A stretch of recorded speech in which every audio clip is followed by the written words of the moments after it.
خبر چل رہی ہے کہ انس بھائی اور سعد بھائی کو ٹریس کر لیا گیا ہے اور تھوڑی دیر میں پولیس انہیں گرفتار کر لے گی۔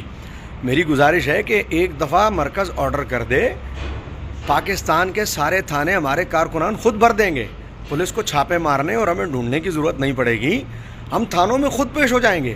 ہم نے کون سا کوئی پہلی مرتبہ پرچے بھگتنے، ہم نے کون سا کوئی پہلی مرتبہ تھانے دیکھنے، اور ہم نے کون سا کوئی پہلی مرتبہ یہ سارے حالات دیکھے ہیں۔ ایک دفعہ مرکز آرڈر کرے، ہم سارے خود ہونے کو حاضر ہونے کو تیار ہیں۔ اور بھائی ہم نے پہلے بھی بھگتا یہ سب کچھ۔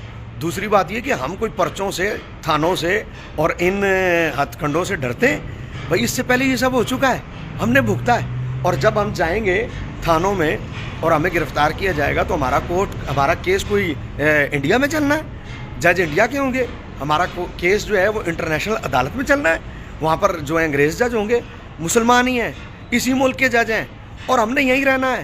ایسا نہیں ہے کہ ہم یہاں سے بھاگ گئے ہیں، ہمارے پلاٹ لندن میں نہیں ہیں، آج حکومت ختم ہوئی اور کل لندن چلے گئے ہیں، آج عہدہ ختم ہوا اور کل لندن چلے گئے، باہر ملک بھاگ گئے۔ بھائی ہم اسی ملک میں رہتے ہیں اور یہی رہنا ہمارا، سب کچھ یہیں پر ہے۔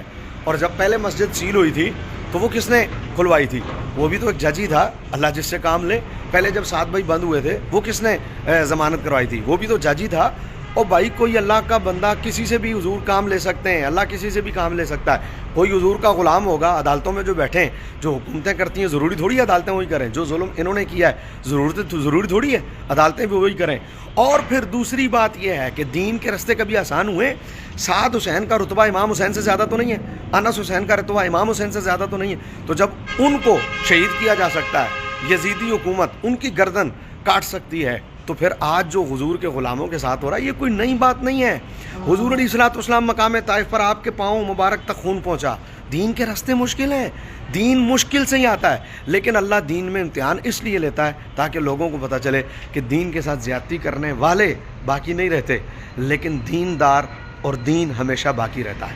امید ہے حضور کا دین اب بھی انشاءاللہ ضرور تخت پر آئے گا، ان ساری مشکلات کے بعد، بغیر آداب کے آداب رسے۔